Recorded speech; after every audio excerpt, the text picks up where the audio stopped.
नमस्कार, सत श्री अकाल, आदाब। क्या हाल चाल है आप सभी के? आई होप आप सब बढ़िया होंगे। मैं बता दूं, मैं भी एकदम बढ़िया हूँ। तो आज हम क्या करेंगे नहीं, कंटिन्यू करेंगे। क्या कंटिन्यू करने वाले हैं हम? कारो 2020। आज करेंगे क्या? पैरा 3 क्लोज 1 और सब क्लोज सी। तो आइए स्टार्ट करते हैं without wasting time. Let's start. क्या है आज? हाँ, लिखा वेदर। देखिए सी में क्या लिखा है? वेदर वेदर वेदर क्या? Title deed of the all the immovable property की। ध्यान रखें, मूवेबल नहीं है, इमूवेबल की बात हो रही है। Other than property where company is a lessee and the lease agreement are duly executed in the favour of lessee. Bracket बंद। ध्यान रखना, अभी मैं रीड करा रहा हूँ, इसके बाद समझाता हूँ एक एक करके। क्या जो disclose in the financial statement are held in the name of the company. यदि नहीं, इफ नॉट तो provide the detail thereof in the format given below. मतलब आइए एक एक करके समझते हैं। एक बार प्रॉपर बता देता हूँ, समरी में बता देता हूँ। क्या है, क्या बोल रहा है कि कोई ऐसी मूवेबल प्रॉपर्टी जो कंपनी की बैलेंस शीट में शो हो रही है, अगर उसका टाइटल डीड यानी ओनरशिप कंपनी के नाम पे नहीं है, तो हमें दिखाना है क्या? हमें ये डिस्क्लोज करना है। ऑडिटर साहब, ये डिस्क्लोज करना है क्या?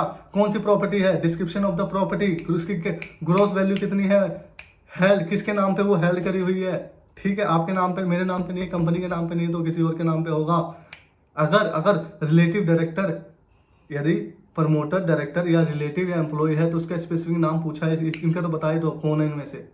अगर इनमें से नहीं है तो कोई दिक्कत नहीं है, नो कर देना हमें, बाकी डिटेल सारी जाएगी। ठीक है, और पीरियड कब से हेल्ड कर रही है कंपनी, कि मेरे नाम पे कोई प्रॉपर्टी नहीं है बट मैं हेल्ड कर रहा हूँ काफी टाइम से। ठीक है, वो और रीजन, क्या रीजन है कि आपके नाम पे प्रॉपर्टी नहीं है। That is summary. ठीक है, अब डिटेल चलते हैं। सर टाइटल डीड मतलब क्या? क्या क्या क्या? टाइटल डीड मतलब क्या? कोई भी ऐसा डॉक्यूमेंट जिससे जिससे जिससे जिससे ये कंपनी जाके कोर्ट में क्लेम कर सके कि मेरी प्रॉपर्टी को कोर्ट थप्पा लगा देगी, हाँ इसी की कंपनी है वो। राइट, कंपनी के पास लीगल राइट है उस प्रॉपर्टी पे, तो उस वो डॉक्यूमेंट को हम कहेंगे क्या? Title deed. कोई भी हो, फॉर एग्जांपल लैंड बिल्डिंग जो हम खरीदते हैं, उसमें क्या होता है? रजिस्ट्री डीड है ना, रजिस्ट्रार के थ्रू जो बनती है। तो वो रजिस्ट्री डीड ही हमारा क्या हो गया? टाइटल डीड हो गया। ठीक है, इमूवेबल प्रॉपर्टी मतलब क्या सर? क्या क्या क्या? क्योंकि यहाँ जो कि डिस्क्लोजर सिर्फ किसका देना है? सिर्फ इमूवेबल प्रॉपर्टी का देना है, मूवेबल नहीं आएगा। मूवेबल अगर मैंने होल्ड कर रखा है किसी कंपनी ने, वो मेरा नहीं है, किसी और के नाम पे है। लाइक क्या क्या क्या? लाइक एसी हो गया, फ्रिज हो गया, फर्नीचर हो गया, लैपटॉप हो गया, तो नो इशू, इसका डिस्क्लोजर नहीं देता, क्योंकि कंपनी जनरली ये चीजें रेंट पे लेती है। ठीक है, लेती है, कोई इशू नहीं है। तो इसका हमें डिस्क्लोजर, हमें सिर्फ इमूवेबल प्रॉपर्टी का देना है। लैंड बिल्डिंग वगैरह हो गई जो फिक्स होते हैं, हिलाया डुलाया नहीं जा सकता, तो उसका ही हमें डिस्क्लोजर देना है। ठीक है, यहाँ तक समझ से? ब्रैकेट वाला भी छोड़ते हैं। ब्रैकेट वाले का में एक मजेदार पॉइंट है, वो मैं बताऊंगा आपको, बाद में बताता हूँ। अभी आगे आगे चलते। क्या लिखा है? जो डिस्क्लोज है फाइनेंशियल स्टेटमेंट में, उसी की कहानी बतानी है। ध्यान रखना, जो फाइनेंशियल स्टेटमेंट में मैंने, एक कंपनी ने, मैं कंपनी हूँ, मैंने अपने फाइनेंशियल बैलेंस शीट में क्या दिखाया है? कोई भी लैंड बिल्डिंग इमूवेबल प्रॉपर्टी दिखाई है, तो क्या उसका टाइटल डीड मेरे ही नाम पे है। तो जो फाइनेंशियल स्टेटमेंट में दिखाया उसी की बात हो रही है, अदर देन नहीं। मान लो मेरी बैलेंस शीट में वो एक लैंड है बट मेरी बैलेंस शीट में नहीं है वो, तो कोई दिक्कत नहीं है, उसकी हम रिपोर्टिंग नहीं करेंगे। लेकिन वो subject to the auditor judgement, क्या वो होना चाहिए? अगर वो होगा तो कहाँ जाएगा? पॉइंट ए में, क्लोज ए में, जहां हमें मेंटेन करना होता है क्या? Fix asset register. वहां हम वो देंगे क्या? क्या देंगे बताइए? क्या देंगे हम? वहां एक अपना कमेंट करेंगे कि प्रॉपर पीपी रिकॉर्ड मेंटेन नहीं करा, क्योंकि उसमें वो फिक्स एसेट नहीं है। ठीक है, चलो वहां नहीं जाते, अभी यहीं चलते हैं, बहुत लंबा लेक्चर हो जाएगा। तो अभी हम कहाँ थे?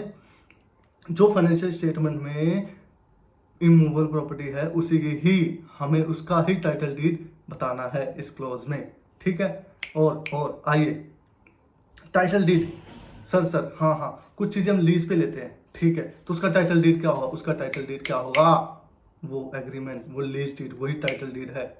यही तो कमाल की चीज है सेक्शन में। मतलब अब आइए ब्रैकेट में चलते हैं। ब्रैकेट में क्या लिखा है? Other then. ब्रैकेट में क्या लिखा है? अदर देन मतलब, इसका मतलब ये नहीं है जो लीज पे छोड़ दो, देखना ही नहीं है। समझो क्या लिखा है? Other than property where the company is a lessee. मतलब मैं कंपनी हूँ, मैंने कोई बिल्डिंग जिस पे मेरी कंपनी चलती है, मैंने लीज पे लिया हुआ है। ठीक है, मैं लेजी हो गया। एंड पढ़िए, एंड क्या है? And lease agreement are duly executive in the favour of lessee. मेरे नाम पे लीज एग्रीमेंट बना हुआ है, उसको सिर्फ छोड़ना है, ध्यान रखना। मतलब समझ नहीं आया सर, समझ नहीं आया सर, एक बार और देखो। अदर देन, जनरली क्या हो रहा है प्रैक्टिस, जो कंपनियां होती है ना, जिनको लाला टाइप जो फर्म होती है, वो क्या करती है, अदर देन प्रॉपर्टी जो लीज पर तो छोड़ ही देती है। जैसे मैंने लीज पे ले रखा, छोड़ दो, लीज देखना ही नहीं है, लेकिन इसकी भी रिपोर्टिंग जाएगी। कब जाएगी, इधर पढ़िए, लैंग्वेज को पढ़िए। Other than property where company is a lessee, मैं लेजी तो हूँ, मैंने लिया है, और लीज एग्रीमेंट भी होना चाहिए। अगर ये दोनों है तो रिपोर्टिंग नहीं जाएगी। मतलब मैंने कोई बिल्डिंग ली है, लीज पर, तो मेरे पास लीज, मैं लेजी हो गया, मेरे पास लीज एग्रीमेंट होना चाहिए, तो रिपोर्टिंग नहीं जाएगी। अगर लीज एग्रीमेंट एक्सपायर हो गया, सपोज करो 10 साल का लीज एग्रीमेंट एक्सपायर है, तुमने बनवाया नहीं, रिन्यू नहीं कराया, तो उसका डिस्क्लोजर आएगा। ध्यान रखना, ये मलाई है इस सेक्शन का। लोग छोड़ देते हैं, उनको पता ही नहीं होता, जहां देखा अदर देन लीज छोड़ो। मान लो उनका एग्रीमेंट भी नहीं बना तो देते ही नहीं डिस्क्लोजर। मान लो एक्सपायर हो गया, कई कंपनियों में मैंने देखा है एक्सपायर होता है, डिस्क्लोजर ही नहीं देते, काफ़ी सीए फॉर्म्स में छोड़ देते हैं। तो इस बात का ध्यान रखना, अगर कंपनी ने कुछ लीज पे लिया है इमूवेबल प्रॉपर्टी, और वो उसका लीज एग्रीमेंट एक्सपायर हो गया है, तो उसका डिस्क्लोजर जाएगा यहाँ पे, इसमें जाएगा। कैसे ये जाएगा, डिस्क्रिप्शन होता, क्या था, बिल्डिंग थी सर, कितनी कीमत है उसकी, जो भी कीमत थी, सपोज करो 100 करोड़ की बिल्डिंग थी, किसके नाम पे थी, लेजर, जो लेजर होगा उसका नाम आएगा यहाँ पे, ठीक है। वो प्रमोटर डायरेक्टर भी हो सकता है तो ठीक है, नहीं तो नो। मान लो किसी डायरेक्टर का था बिल्डिंग, तो उसका डायरेक्टर का नाम आ जाएगा, फलाना डायरेक्टर, ठीक है। कब से तुम हेल्ड कर रहे हो, कब से, जब से एक्सपायर हुआ, जब से वाला देखना आपका, ठीक है, जब से हेल्ड कर रहे हैं, ठीक है। Reason for not being held, क्या रीजन है, यहाँ क्या लिखोगे, रीजन ये लिखोगे, प्रोसेस, क्या लिखोगे, प्रोसेस है, क्या प्रोसेसिंग हो रही है, किसकी, लीज एग्रीमेंट पेंडिंग है, या पेंडिंग इन लीज एग्रीमेंट, ठीक है। लीज एग्रीमेंट एग्जीक्यूशन पेंडिंग है, अभी बना नहीं है, प्रोसेस में चल रहा है लीज एग्रीमेंट, वो लिखोगे, ठीक है। ब्रैकेट का मतलब ये था, कई लोग इसमें गलती करते हैं, ध्यान देना, वो डिस्क्लोजर ही नहीं देते, लीज अदर देन छोड़ देते हैं। ये एक बहुत अच्छा पॉइंट है, ध्यान रखना इसका, अच्छे से अगली बार रिपोर्टिंग करना, ध्यान रखना। बहुत कंपनी में ऐसा होता है, लीज एग्रीमेंट एक्सपायर हो गया होता है, फिर भी इसमें रिपोर्टिंग नहीं करते। इसमें रिपोर्टिंग करनी है, ठीक है। टाइटल पता चल गया, ब्रैकेट वाली चीज पता चल गया। इमूवेबल प्रॉपर्टी में एक चीज बता दूं मैं आपको, क्या, इमूवेबल प्रॉपर्टी, सर हाँ, मेरा इमूवेबल प्रॉपर्टी का धंधा ही है, लाइक मैं एक रियल एस्टेट हूँ कंपनी, तो क्या सर क्या आएगा, नहीं आएगा, ध्यान रखना। अगर मैं रियल एस्टेट कंपनी हूँ और मेरा इन्वेंट्री ही इमूवेबल प्रॉपर्टी, लाइक मेरा काम ही सेल परचेज लैंड बिल्डिंग है, तो उसकी रिपोर्टिंग नहीं होगी। इवन मेरे नाम पे कोई भी इन्वेंट्री ना हो, मेरे नाम पे लैंड बिल्डिंग ना हो, उसकी रिपोर्टिंग नहीं जाएगी। यहाँ सिर्फ किसकी जाएगी, ध्यान रखना, यहाँ से रिपोर्टिंग जाएगी इंड AS 16, ठीक है, PPE AS 10, इंड AS 116, ध्यान रखना 116 लीज वाले का भी जाएगा, क्योंकि इसमें ब्रैकेट में लिखा है लीज एग्रीमेंट वाली बात।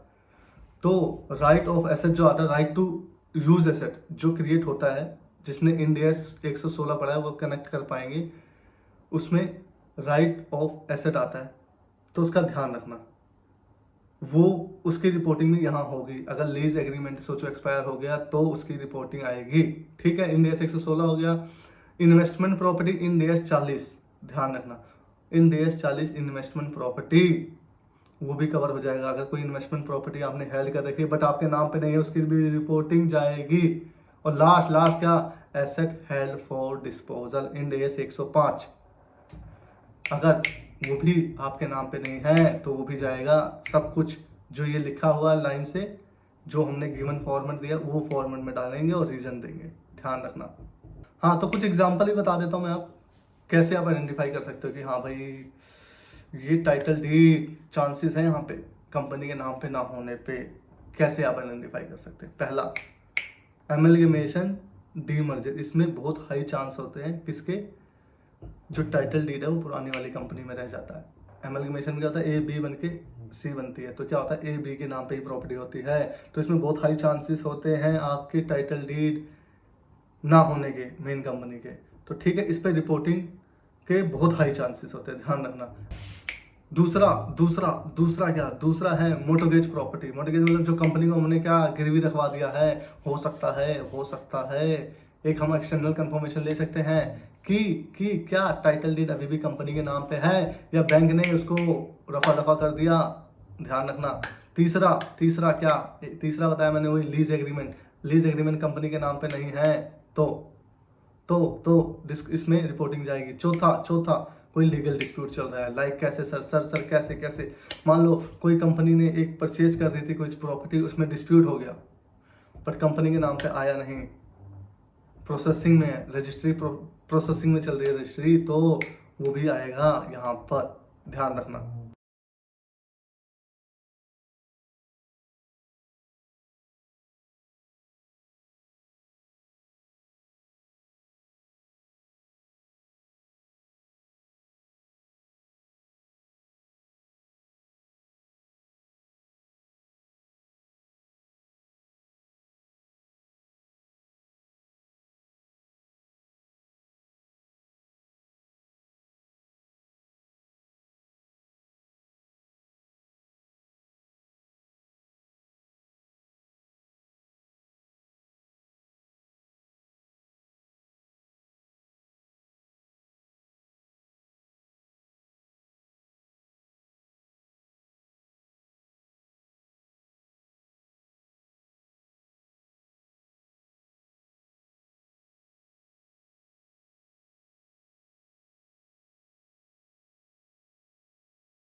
आई होप आपको ये मेरी वीडियो पसंद आई होगी, पसंद आई है तो करें लाइक, करें सब्सक्राइब और इसी प्रकार से देखते रहिए, समझते रहिए और ग्रो करते रहिए, ग्रो सुपर फास्ट के साथ।